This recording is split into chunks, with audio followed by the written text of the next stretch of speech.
Bienvenue sur le ring, l'ODJ, TV Radio, Assad Sapri. Merci Rachid pour l'invitation. Merci de l'avoir accepté. Je rappelle que vous êtes président de l'association régionale des agents immobiliers pour la région de Casablanca-Stade. Tout à fait, la RAI. La RAI, effectivement. Donc sur le ring, 3 rounds thématiques avec vous. Aujourd'hui, premier round, agent immobilier, une profession à risque, avec un point d'interrogation. Deuxième round thématique, marché locatif, un secteur dans les radars de la DGI, la Direction Générale des Impôts. Et le troisième round, l'immobilier, un secteur à l'agonie. Un secteur qui agonise, vous nous direz en tout cas ce que vous en pensez. Ça s'appelle, on va démarrer avec le premier round d'agent immobilier, une profession à risque. Est-ce qu'aujourd'hui, être agent immobilier comme vous, à l'instar d'autres, c'est une profession qui est devenue, qui est confrontée à un risque extrêmement élevé à la lumière de ce projet de loi, de cette loi aujourd'hui, ce décret, en fait, qui fait que vous avez l'obligation de donner toutes les informations liées à celui qui souhaiterait louer un bien immobilier. Oui, pas louer, mais plutôt acquérir surtout, parce que c'est là où il y a plus de sous en jeu. Oui, cette fameuse loi 4305, donc contre le blanchiment d'argent et les financements du terrorisme, sur laquelle on a eu pas mal de réunions avec le ministère de l'Habitat pendant les 6 derniers mois. Donc on était un peu préparé à la sortie de cette loi, peut-être pas avec tous ces détails-là.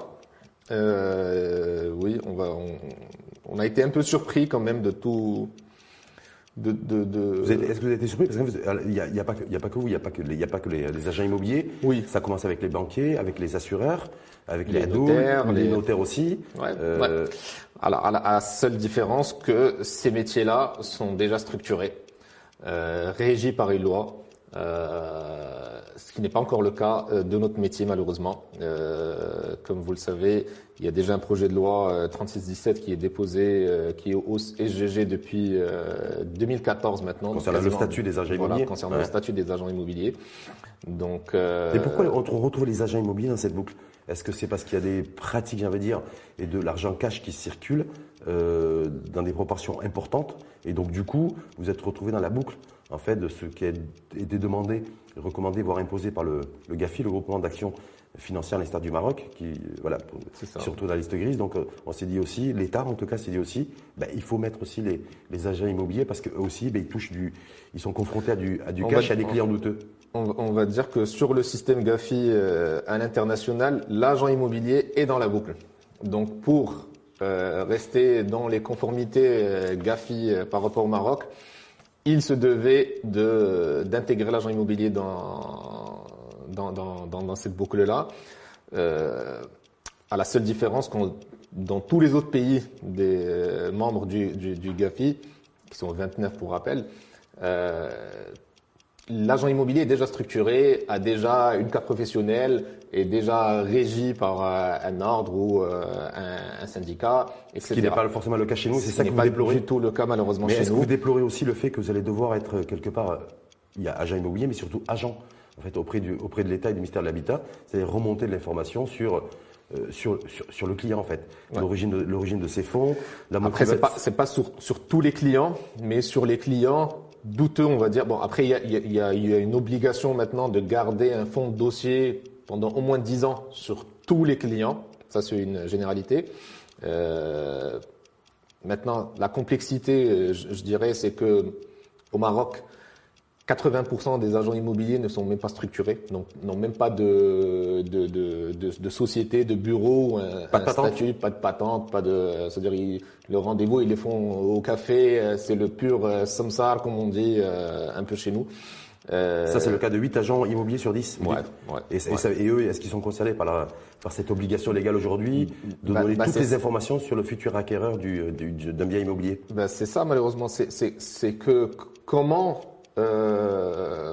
différencier l'agent immobilier structuré de l'agent immobilier lambda qui travaille au café et qui passe des transactions, qui va chez le notaire qui assistent Il y a rien qui est à prévu du pour transfert de fonds. Vous dites on a parlementé, il y a eu des pourparlers pendant 6 mois. Bah c'est ça. Avec C'est là où on est un peu déçu par rapport vis-à-vis du ministère, c'est qu'on aurait préféré qu'il y ait déjà la loi qui régit le métier et qui donne les obligations et les cadres de chacun, une carte professionnelle, un numéro d'accréditation comme ce qui se fait un peu dans tous les autres pays. Et à ce moment-là, l'agent aussi est identifiable aux yeux de l'acheteur. Quand vous avez dit ça au ministère de tutelle, on nous dit que ça arrive. On dit que ça arrive. Donc ça arrivera après la mise en place, en tout cas de ce nouveau cadre juridique on espère, qui impose à tous les agents immobiliers d'être beaucoup plus agents qu'immobiliers d'ailleurs. Ouais. Donc de remonter, donc moi j'ai vu ça en préparant votre venue. C'est ça. Donc il y a une fiche à remplir, une espèce de note blanche à remettre au ministère de l'Habitat. Nom, prénom, adresse, numéro de téléphone, CIN, photo. CIN, quand c'est un étranger, passeport, quand c'est des sociétés ICE, RC, patente. Alors moi, le seul problème qui va se poser justement, c'est que pour pouvoir imposer ça, parce que nous on l'impose, mais pour que nous puissions l'imposer aux clients, il faut déjà qu'on ait une certaine crédibilité, parce que malheureusement c'est ce qui nous manque encore. Et je reviens encore à ce projet de loi qui concerne l'agent immobilier.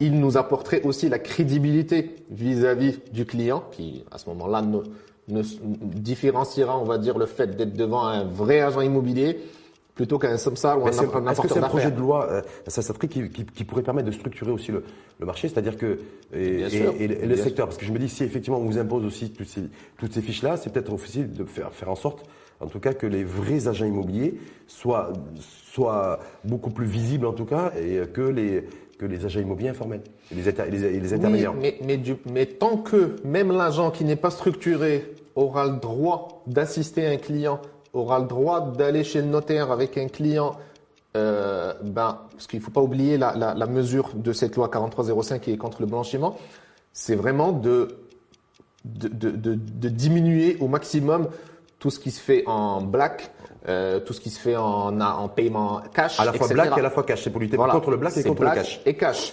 Parce que on peut avoir une transaction complètement déclarée, mais qui est complètement payée en cash. Le fait de l'avoir imposé au notaire aussi, est-ce que ça permet de boucler la boucle également, parce que les notaires sont soumis aux mêmes règles? Non, parce que je prends par exemple l'exemple de la France, où un agent immobilier ne peut aller chez un notaire que s'il a sa carte professionnelle et que s'il a son accréditation. Parce que l'agent immobilier figure dans l'acte de vente, ses honoraires figurent dans l'acte de vente, etc. Et là, il est légalement responsable. Sauf qu'aujourd'hui, on nous oblige à des choses. Mais tant qu'il y aura des personnes lambda, aujourd'hui même un banquier, il peut se dire agent immobilier. Un épicier, il peut se dire agent immobilier. Donc pour vous, ça ne change rien cette loi? Contre le blanchiment d'argent que vous imposez de donner? Contre le blanchiment d'argent, pour moi, ça ne change rien, parce que l'acheteur suspicieux qui veut blanchir son argent, il suffira juste qu'il ne se dirige plus vers l'agent structuré qui risque de le dénoncer. Donc ça va inciter, ça risque d'avoir un effet d'accélérateur sur l'activité informelle de l'intermédiation. Voilà, pour moi, donc un effet contre-productif. Voilà, exactement. Pour moi, elle poussera juste ces clients-là à aller vers des samsars non structurés.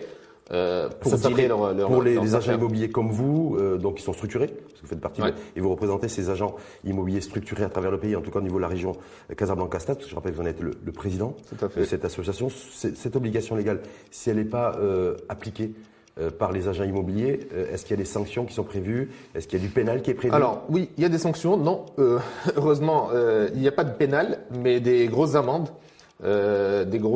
Qui peuvent aller jusqu'à au million de dirhams. Au million de dirhams. Ouais. Et est-ce que ça va être suffisamment dissuasif? Vous dites là aussi vous dénoncez une fois de plus cette concurrence déloyale. Ouais. Je sais pas. Non, c'est ça. C'est dissuasif. Nous, on est là pour aussi aider notre pays à mieux se structurer et justement à contrer le blanchiment et le financement du terrorisme. Mais il faut juste que ça soit dans un cadre plus structuré et à armes égales, j'ai envie de dire, parce que demain, si j'ai moi un contrôle ou un audit, ils sauront qui je suis, le nom de ma boîte et où je me trouve. Sauf que demain, inversement, s'ils veulent aller chercher Monsieur X qui n'a aucun bureau, qui fait ses deals dans un café, il y a aucune. Est-ce que vous dites qu'en fait, est-ce que vous considérez aujourd'hui que les agents immobiliers sont un dégât collatéral du GAFI et du fait que le Maroc veuille absolument sortir de la zone grise pour pouvoir d'ailleurs bénéficier davantage sur les marchés internationaux, d'avoir au niveau de la signature Maroc pour lever de la dette, et que vous dites, nous les agents immobiliers fondamentalement, peut-être contrairement à d'autres secteurs, d'autres professions qui sont aussi dans le viseur du GAFI, on est le dégât collatéral. Je dirais pas qu'on est le dégât collatéral, mais je trouve le gouvernement a juste voulu calquer un peu ce qui se fait et les mêmes obligations qui se font à l'étranger, où je rappelle, où le métier est structuré et réglementé, avec en calquant ça sur le Maroc, avec des agents qui ne sont pas encore structurés. Donc même eux, quand ils vont vouloir aller chercher cette information, quand on demande à quelqu'un de garder 10 ans de dossier et que même lui, il n'a même pas de dossier, de bureau, ni encore moins une structure réglementée, comment il va garder ces 10 ans de dossier? Et en même temps, de devoir endosser la casquette, le costume d'agent. D'agent infiltré. D'agent infiltré d'informations. D'agent infiltré, oui. Toutes ces datas, elles remontent au ministère de l'Habitat, c'est ça? Toute la data que vous collectez du futur acquéreur. Pas vraiment. En fait, ce qu'on nous demande concrètement, en fait, il y a deux sites. Il y a l'ANRF, c'est l'Autorité nationale du renseignement financier, et le CNASNU, qui est la Commission nationale chargée de l'application des sanctions prévues par les résolutions du Conseil de la sécurité des Nations unies, relatifs au terrorisme et aux armes, etc. Donc, on nous demande des dénonciations, entre guillemets, avec de l'anonymat, pour remonter les suspicions de blanchiment, d'argent sale, quand on a un doute sur la provenance des fonds, de dénoncer sur ces deux plateformes. Aujourd'hui, le risque, en tout cas que me pose moi, mais ce que me rapportent en tout cas mes collègues, c'est quoi cette garantie d'anonymat? Parce qu'ils se disent, si on parle blanchiment, terrorisme, etc. Ok pour faire la délation, mais est-ce que je vais être couvert et protégé? Voilà. En fait. Est-ce que demain... Est-ce qu'il n'y a pas de protection juridique? Il n'y a rien. On me demande de dénoncer, mais en contrepartie, qu'est-ce qui nous garantit cet anonymat? Qu'est-ce qui garantit? Est-ce qu'il n'y aura pas de fuite d'informations? Sur la dénonciation, sachant qu'on parle de terrorisme, là, donc on parle de mafia organisée dans le monde versus un agent tout seul sans un agent immobilier structuré. Voilà. On passe au deuxième round avec vous. Cette prise sur le marché du locatif ou les marchés du locatif, parce qu'on peut imaginer aussi qu'il y a plusieurs marchés du locatif. Est-ce que c'est un secteur dans les radars de la DGI à la lumière de cette loi de finances 2023 qui revoit la hausse, c'est-à-dire le barème sur l'imposition sur le revenu après abattement sur le locatif? Est-ce qu'il y a des choses aussi qui font qu'aujourd'hui l'agent immobilier apparaît de plus en plus dans les radars de la Direction générale des impôts?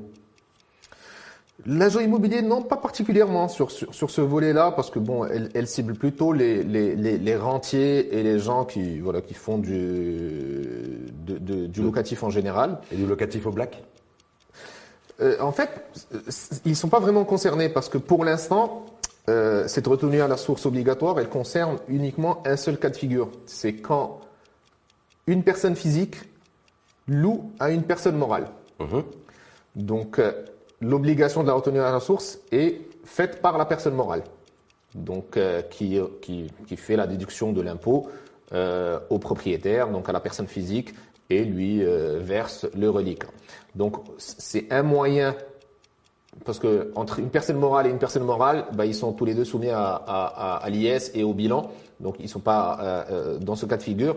Et la personne physique versus personne physique, les deux n'ont pas de comptabilité ni même d'identifiant. Donc apparemment c'est cette population qui a échappé en fait à la Direction générale des impôts, à la DG jusqu'à présent. Oui, il restera toujours le cas du particulier versus particulier qui, à mon sens, représente la grande part de ce qui se fait sur le marché locatif. Mais au moins, ils ont pu, on va dire, trouver une bonne solution pour le cas de figure personne Donc physique versus personne morale. vous trouvez que c'est justifié de remonter à la hausse, d'instaurer la fiscalité? Alors, il n'y a pas eu de remontée à la hausse. C'est toujours les mêmes taux. On est sur 10% quand c'est inférieur à 120 000 dirhams annuels de loyer et 15%. On parle d'un taux à 40% après abattement sur Alors, cette nouveauté. Oui, ça c'est une nouveauté. On va dire qu'on attend toujours la circulaire pour vraiment avoir le détail. Mais ce taux d'abattement de 40%, il faut juste comprendre que les 10% ou les 15% de retenue à la source sont considérés comme une avance sur impôt. Et la nouveauté, on va dire cette année, qu'il faut payer. Oui, ça se décaisse, mais c'est pas forcément définitif, parce que ça c'est considéré, comme je disais, comme une avance. Sauf qu'à cette prise, il y en a qui considèrent qu'ils comprennent pas pourquoi ils doivent décaisser, ils doivent déjà donner de l'argent avant même que la transaction soit faite. Donc non, ça c'est une fois que la transaction est faite, parce que je donne un exemple. Je loue à la société X, moi Asad, en tant que personne physique, je leur loue à 12 000 dirhams par exemple, un bureau. Bah, la transaction est déjà faite, elle est actée, le contrat de bail est fait. Donc déjà, quand on loue à une société, à la base, on sait qu'on va être taxé parce que la société le déclare dans son bilan. Donc c'est juste un changement, on va dire, d'écriture. Sauf que ce qui se passait avant, c'est qu'on ne savait le particulier, qui n'est pas forcément doué en comptabilité, etc., était toujours dans le doute. Est-ce que je vais avoir 1 mois de loyer par an à payer? Est-ce que je vais avoir 2 mois de loyer? Donc là, au moins, il sait qu'il a 10% ou 15%. Et limite, ça lui enlève une épine du pied, vu que l'impôt est payé à la source. Donc lui, tout ce qu'il reçoit, bah, il est en net. Et en tout cas, il a de la visibilité sur ce qu'il va devoir payer au niveau de l'imposition. Voilà, exactement. Sur ce qu'il va mettre dans sa poche. Autre nouveauté par rapport à la loi de finances de 2023. Par contre, je reviens juste sur un point, ce qui a aussi changé par rapport à cette retenue, c'est que en 2023, on va revenir à la déclaration globale.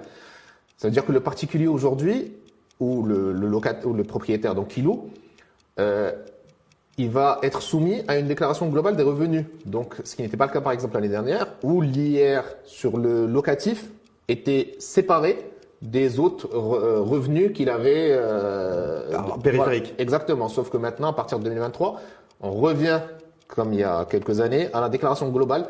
D'où le fait que je disais que c'est une avance sur impôt. Donc, les 10%, 15%, à la fin de l'année, en 1er avril, il doit faire une déclaration globale de ses revenus. Abattement de 40% sur le global. Oui. Et c'est à ce moment-là où il voit est-ce qu'il a encore des sous à payer ou il va devoir de l'argent à l'État qui va déduire de sa prochaine Donc déclaration. il y a déductibilité, puis l'État rembourse s'il y a un trop perçu. Parce que très souvent, voilà, il y a des interrogations là-dessus. Oui. S'il y a un trop perçu, moi l'État, ok, va me rembourser, mais ça peut prendre des années. Non, il y aura pas besoin d'être remboursé en principe de ce que aussi j'ai compris de ça, mais elle va être on voit que c'est pas très clair en tout cas. C'est pas encore très clair. Même on sur est les déjà comptables, fin février, c'est pas très clair. Parce que la circulaire sur ce volet-là n'est pas encore sortie. Donc l'application n'est pas encore sortie. Donc c'est dans les textes au niveau de loi de finances, mais en tout cas l'application, les décrets d'application ne sont toujours pas reçus, donc on est encore fin février pratiquement dans le brouillard. Tout à fait. Sur le marché locatif, son comportement aujourd'hui. Et pardon, Rachid, il y a aussi autre chose sur ce projet de loi de finances. Donc il y a eu aussi une autre partie sur l'immobilier qui concerne l'immobilier, qui commencera à partir du 2e semestre. C'est par rapport à la TPI par exemple. Oui. Où on va passer sur l'exonération pour l'habitation principale de 6 ans à 5 ans. Donc ça aussi c'est une nouveauté qui concerne l'immobilier. Et on va avoir ce qu'on appelle une demande de consultation préalable. Donc le client, quand il va vouloir vendre son bien, qui passe dans les radars de la DGI, qui va lui dire grosso signe modo avec compromis. Il aura l'obligation d'avoir un compromis. Une fois qu'il signera son compromis, pour pas avoir de mauvaises surprises par la suite, une fois la vente définitive signée, une fois son compromis en main, il pourra l'envoyer à la DGI, faire une demande de consultation préalable, et la DGI aura 60 jours pour lui répondre sur le montant. Sur le prix imposable. Sur le prix imposable de son bien aux yeux de la DGI. Est-ce que ça c'est une bonne chose ou pas? Ça parce qu'effectivement il y a ce point-là et les avis, les positions en fait sont très ambivalentes. Alors c'est une bonne chose dans le sens où on va éviter les mauvaises surprises. Maintenant, on n'a pas encore une idée réelle du tableau ou de la base de données Du référentiel. du vrai référentiel maintenant que la Parce que DGI déjà, il y a un référentiel qui a été mis en place il y a quelques années là-dessus, mais qui a a été toujours très été mal critiqué, qui a pas été très forcément en phase avec la réalité. établi, voilà, justement. Mais tout ça, c'est pas très encourageant au niveau du secteur de l'immobilier, parce qu'on va y revenir d'ailleurs dans le troisième round. C'est-à-dire, malheureusement. voilà, est-ce que tout ça, c'est des mesures aussi d'encouragement à l'investissement dans le secteur immobilier, que ce soit dans la propriété ou le locatif? C'est-à-dire, voilà. Non, on voit honnêtement, que non. la DGI devient de plus en plus présente dans le secteur. Oui, non, malheureusement, surtout en temps de crise, on va dire, de guerre et d'inflation, c'est pas ce qui va aider le secteur de sortir la tête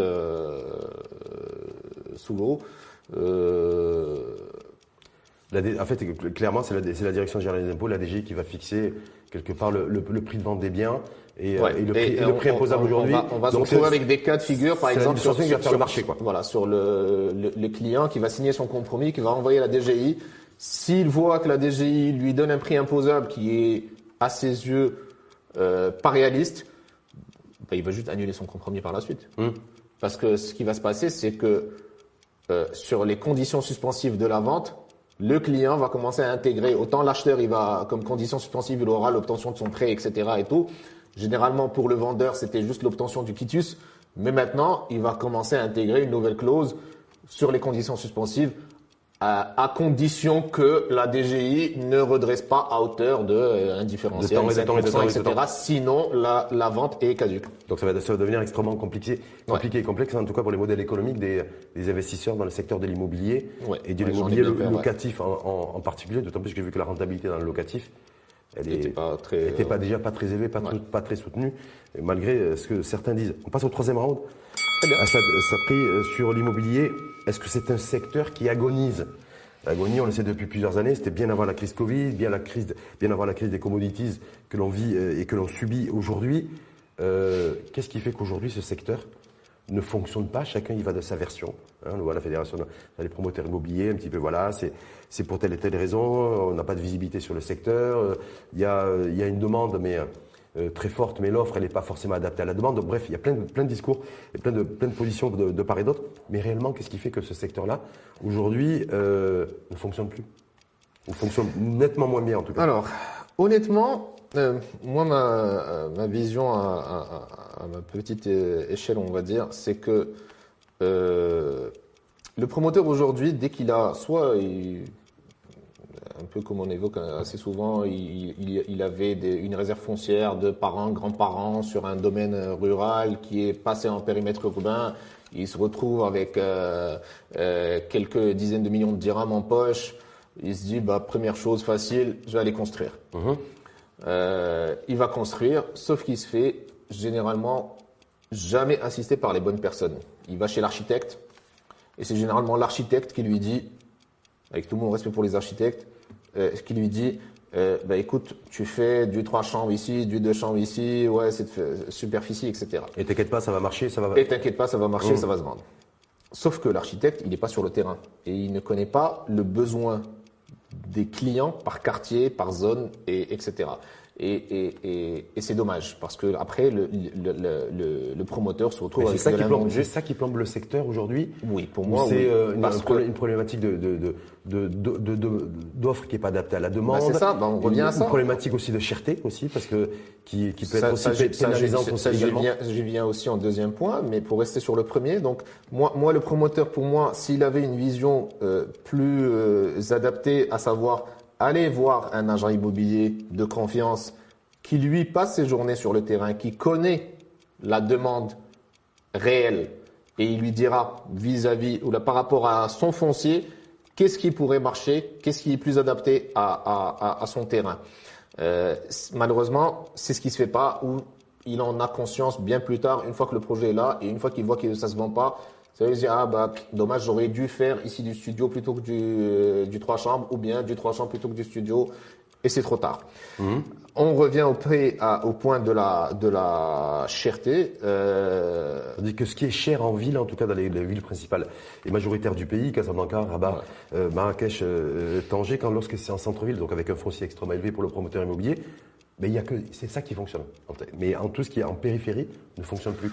Est-ce que vous confirmez cette réalité? Non, ça dépend, parce que même aujourd'hui, les gens trouvent que le foncier en ville est devenu trop cher.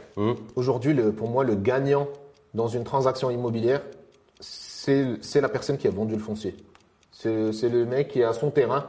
C'est le propriétaire terrien en fait qui fait la bonne affaire. C'est le propriétaire terrien aujourd'hui qui fait l'affaire. Le promoteur, il faut oublier les grosses marges qu'il y avait il y a 10 ans, etc. Le risque est beaucoup plus important d'un vendu. Il suffit qu'il garde deux magasins et 1 ou 2 appartements et tout a... Donc le modèle économique a complètement évolué. Le modèle économique a complètement évolué.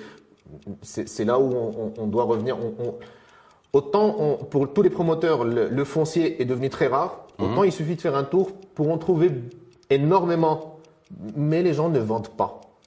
Et c'est là où j'invite Ça, c'est les propriétaires terriens aujourd'hui qui ne vendent pas leur foncier. Ouais. Ils disent non, mais quand on va mais parce qu'ils sont pas, pour moi, taxés de la bonne manière. Et aujourd'hui, si on imposait à un propriétaire terrien dans un périmètre urbain une taxe assez élevée, c'est soit construire, soit payer une taxe importante. Ça, c'est les politiques, ils en parlaient depuis quelques années, ça n'a jamais été mis en place. C'est une fiscalité dissuasive, en fait. Ouais. Mais en même temps, quand on voit de près les chiffres, c'est hallucinant. Moins 52% de baisse de mise en chantier. Ouais. Les encours de crédit globaux ont augmenté, mais celui de l'immobilier est en baisse. Voilà. Je me dis, tous les indicateurs sont au rouge aujourd'hui. Ouais, ils sont au rouge. Donc, est-ce que ça veut dire moi, c'est pas prêt de changer, en tout cas, cette année. Avec les augmentations du taux directeur, donc les futures augmentations à partir, je pense, du 2e trimestre des taux du crédit immobilier. Oui. Donc, il y a aucun élément, en tout cas, ou événement d'une ampleur importante qui pourrait inverser la donne. Et ça veut dire quoi? Ça veut dire que certains disent la construction ne marche pas. Par contre, ce qui est construit et qui est alloué, ça marche pas trop mal. Est-ce que vous confirmez ça, vous qui êtes agent immobilier? C'est voilà, le locatif, en tout cas. Parce que pour celles et ceux aujourd'hui dans une période inflationniste, réfléchissent à 2 fois avant d'acquérir un bien, d'aller à la banque, et de déposer un dossier de crédit. Non, effectivement. Voilà. Par contre, le locatif, ça peut être l'alternative. Est-ce que vous confirmez? On voit beaucoup de gens en temps de crise et en temps d'inflation qui vendent leurs biens par souci de trésorerie, mais qui ne se dirigent pas forcément juste après sur de l'achat. Donc, ils passent par la case location en se disant, écoute, je vais prendre 2-3 ans en loyer. Voir comment les choses évoluent, le temps que cette crise passe, l'inflation régresse, etc. Les prix vont diminuer et à ce moment-là, je me redirigerai vers de l'achat. Comment vous expliquez ça? C'est intéressant, c'est une tendance de fond. Ceux qui aujourd'hui étaient propriétaires vendent leurs biens et se rabattent en fait pour garder de la trésorerie, locatif. Voilà, c'est ça qui fait que le niveau des biens immobiliers locatifs, en tout cas dans les centres urbains, reste à un niveau élevé. Parce que je vois, il n'y a pas de baisse en fait. On pourrait s'imaginer qu'avec l'inflation qui est il n'y a pas de baisse, mais qui est brutale, mais les loyers n'ont pas baissé eux. Non, ils ont plutôt augmenté. Ils ont plutôt augmenté. C'est ça qui m'a surpris. Justement, quand on a cette catégorie-là de personnes qui ont vendu, je dis par exemple, là, la personne elle a vendu 1 million, 2 millions, 3 millions de dirhams un appartement, pour elle louer à 7 000, 8 000 ou 9 000 à 1 000 dirhams près, ne change pas grand-chose vu qu'elle a de la trésorerie qu'elle vient de faire rentrer. Donc, elle sait que c'est pas éternel. Elle va faire ça 2 ans, 3 ans. Donc, sur les 3 ans, qu'elle mette 20 000 ou 30 000 dirhams de plus, c'est pas ça qui changera la donne. Versus l'ancien client qui se dirigeait vers la location, c'était le salarié qui n'avait pas les moyens d'acheter, qui n'avait pas du foncier, qui n'avait pas de la trésor, qui pour lui, 500 dirhams ou 1000 dirhams sur son salaire, ça représentait 5%, 10%, donc, se diriger vers du locatif. Voilà, se diriger vers du locatif. Donc aujourd'hui, est-ce que vous faites partie de ceux à cette série qui considèrent que le secteur de l'immobilier, qui est à l'agonie, en tout cas qui est en difficulté depuis plusieurs années, bien avant les différentes crises, le salut passera par la structuration du marché locatif, comme pour le secteur automobile d'ailleurs, beaucoup considèrent que structurer le marché de l'occasion des véhicules permettra de structurer un peu le secteur et lui donner un nouvel élan. Est-ce que vous considérez que pour le secteur immobilier, c'est la même chose? Oui, je pense qu'on va finir par arriver à ça.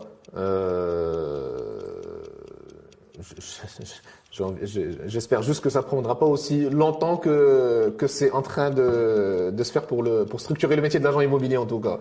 Parce que quand on voit que la loi, comme je disais, ça fait plus de 10 ans qu'elle est au SGG, j'espère que ce type de restructuration prendra moins de temps si on veut voir le marché sortir de cette agonie-là. Sans être mauvaise langue, en tout cas, ça serait peut-être qu'on peut imaginer que les agents immobiliers font du bon boulot, font la bonne remontée d'informations et de data dans le cas d'une nouvelle loi et des obligations légales sur nom, prénom, CIN du futur acquéreur. Peut-être que vous serez récompensé avec Ce statut que vous attendez depuis Ouais, 2014. je suis pas d'accord parce que, comme je disais tout à l'heure, il faut de la crédibilité parce que si demain Rachid veut vendre sa maison et que Saad vient le voir et d'emblée de jeu, je te dis, alors Rachid, tu me donnes ta CIN, ton passeport, ton numéro de téléphone, ton certificat de propriété, etc. Ta situation maritale également. Voilà, avec toute la liste. Tu vas me dire, mais ça va pas, mais t'es qui pour me demander ça? Tu me dis, ouais, je suis agent immobilier. Et tu vas me dire, et puis, qui te donne le droit? Alors que quand tu vas chez le notaire et qu'ils te disent, donne-moi ta dernière quittance de l'IDEC, donne-moi ça, donne-moi chez Idalier, donne-moi ça, tu lui donnes parce que tu sais que c'est obligé. Tu es dans l'obligation de faire ça, c'est la formule pour vendre ou pour acheter, il faut ça. Donc, je pense que si on avait cette crédibilité-là, on aurait plus facilement cette data-là qu'on serait ravi de partager avec les ministères concernés. Surtout si l'anonymat est préservé. Surtout, ça c'est sûr. Ça c'est le point d'interrogation en tout cas qui restera à vérifier. Merci infiniment à vous en tout cas. Assad Sadri, agent immobilier, pas qu'agent, c'est ça? Ouais. Président donc de l'association régionale des agents immobiliers pour la région de Casablanca, Stat, à la lumière de toutes ces nouvelles dispositions juridiques qui fait que l'agent immobilier, c'est effectif d'ailleurs depuis le 1er janvier, doit donner et livrer toute la data concernant un futur acquéreur, nom, prénom, CIN, photo, situation maritale. Et dénonciation de suspicion de blanchiment. Voilà. Et je rappelle que vous êtes sous peine de grosses amendes. Jusqu'à 1 million de dirhams, comme vous l'avez précisé, pour ceux qui ne respecteraient pas. Et pas devant un tribunal, en tout cas, non, pas de classique, mais peut-être vous prenez le risque aussi d'être déféré, en tout cas devant un tribunal administratif. Tout à fait. J'ai vu ça en préparant. Merci en tout cas infiniment à vous. Merci à vous pour l'invitation. Et puis bonne chance, et puis j'espère que cette année 2023 vous permettra de réactiver en tout cas le statut d'agent immobilier. On espère. Et cette nouvelle loi aussi qui est dans les tiroirs. Les choses changent. On a plus de rendez-vous, on va dire. On a vu plus le ministère de l'Habitat en 2022 que peut-être depuis les 5 dernières années. Donc on espère que ils auront pris l'habitude de nous voir plus souvent et qu'ils feront tout pour structurer ce métier. Merci en tout cas une fois de plus à vous et à très bientôt. Merci Rachid.